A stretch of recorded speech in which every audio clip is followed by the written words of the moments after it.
Tiap kali ada satu anggota yang salah, yang dihukum gua. Lah saya bilang gak adil amat, saya bilang. Kan keren tangan nih habis durus kan. Jadi dalam hati saya jadi pendeta begini-begini apa gitu. Jadi tiap kali ada anggota yang salah saya yang dihukum gitu loh. Udah hari terakhir saudara, hari terakhir yang bikin saya nangis. Benar-benar nangis gara-gara saya disuruh berdiri, semua pada duduk berbaris duduknya. Terus dia bilang pelatihnya, ini pemimpin yang bodoh, pemimpin yang gak berguna, pemimpin yang gagal. Karena banyak anggotanya semua salah. Jadi kami akan tunjuk pemimpin baru katanya. Kamu bersedia? Saya ditanya gitu, saya bilang, ya saya bersedia. Pilihlah lagi, sama si pelatih ditunjuk sekarang 3 orang. Nah 3 orang itu suruh berdiri, jejer sama saya. Jadi ada 4 orang, saya sama 3 orang. Terus si pelatihnya bilang, siapa yang pilih yang ujung? Gua angkat tangan. Siapa yang pilih yang tengah? Gua angkat tangan. Siapa yang pilih yang ini? Gua angkat tangan. Suara terbanyak terpilihlah menggantikan saya jadi ketua. Saya disuruh serah terima. Wah serah terima gitu kayak pakai kertas, serah terima kepemimpinan. Udah serah terima, tepuk tangan semua, tepuk tangan. Habis tepuk tangan si pelatihnya bilang apa? Goblok kalian semua brengsek gitu. Kalian yang hamba Tuhan gak becus semua. Pada mana? Bingung kan ini mau? Ini orang kenapa sih? Sakit kali ya.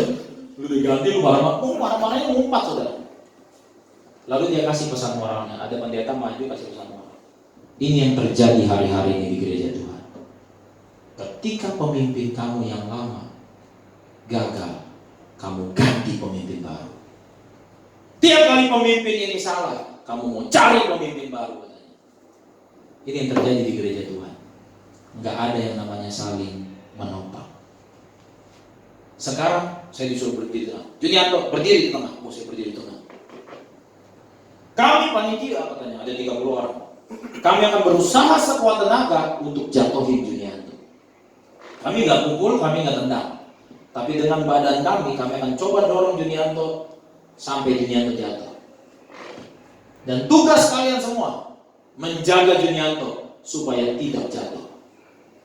Jadi apa yang dilakukan? Semua pada bikin barikade, sudah. Pakai barikade gitu, tangan gini-gini. Gitu. Terus ada yang pegangin bahu saya. Jadi saya kayak dipegangin gini, dikelilingin. Ada yang pegangin kaki saya, gitu. Pokoknya saya jangan jatuh. Jadi saya kayak begitu. Terus di sini barikade. Dan bener itu 30 orang panitia ya. Mereka dari segala sudut lari. Wah gitu. Wah gitu dorong-dorong. Pokoknya gimana caranya saya jatuh. Dan semua yang di sekeliling saya, gimana caranya supaya menopang saya. 5 menit kayak begitu lumayan maksudnya. Aku ditabrak-tabrak yang barikade ini, aduh gitu.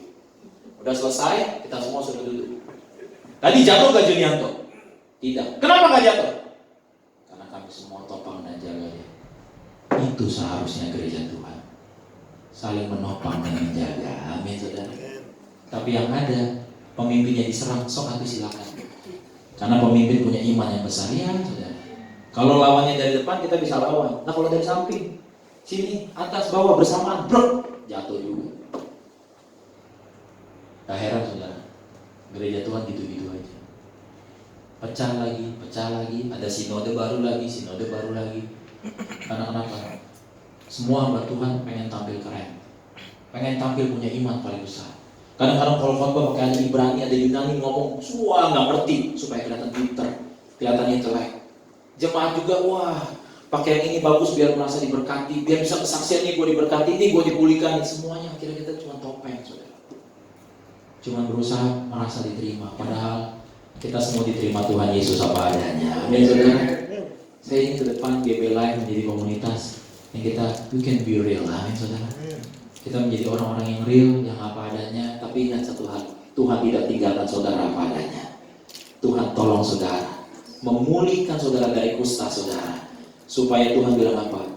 Kamu akan kuperlihatkan kepada orang yang tidak terima kamu. Kuperlihatkan kamu kepada orang yang selama ini rendahkan kamu. Kuperlihatkan kamu kepada orang yang mungkin selama ini hina kamu, bahwa masih ada Tuhan dalam hidup kamu. Saya berdoa visi saudara diberkati Tuhan, karir saudara diberkati Tuhan, rumah tangga saudara diberkati Tuhan, keluarga saudara diberkati Tuhan. Amin saudara. This is life. Waktu saya menikah, itu saat momen Tuhan nunjukin kepada orang lain. Saya masih selalu cerita, bukan saya mau jelekin keluarga sendiri, tapi waktu Bapak saya meninggal, mama saya udah bilang, kalau bapakmu nggak ada, sudah nggak dipandang kita. Ditambah lagi mama saya meninggal, udah nggak ada yang pandang sama sekali. Saya pernah cerita sama saudara, kalau saya Natalan ke rumah saudara, Sinjaan ke rumah saudara, malam tahun baruan ke rumah saudara, semua pada bilang, kami juga lagi susah. Jadi saya merasa, emang gua mau minta duit ya? Makanya saya bilang sama keluarga, kalau Natalan kita nggak usah kemana-mana lah. Sinjaan nggak usah lah, ngumpul-ngumpul lah. Nanti disangka kita mau utang. Udah lah. Makanya waktu saya nikah, kakak saya bilang, kamu laki-laki yang pertama yang nikah. Abang saya lewatin. Jadi kamu harus bikin sebesar-besarnya. Kenapa kak? Saya bilang, supaya nama bapak dan mama harum di surga sana. Karena selama ini kita dihina. Bikinlah saya besar-besaran tuh di Gading Marina Boro, 1000 orang yang datang. Dan saya menariknya, tiap kali orang salaman nama saya di pelaminan, semuanya memperkenalkan diri. Saya paman kamu, saya bibi kamu, saya saudara kamu. Dalam hati saya, kemana aja lu selama ini? Gua nggak pernah lihat lu. Gua susah, gua juga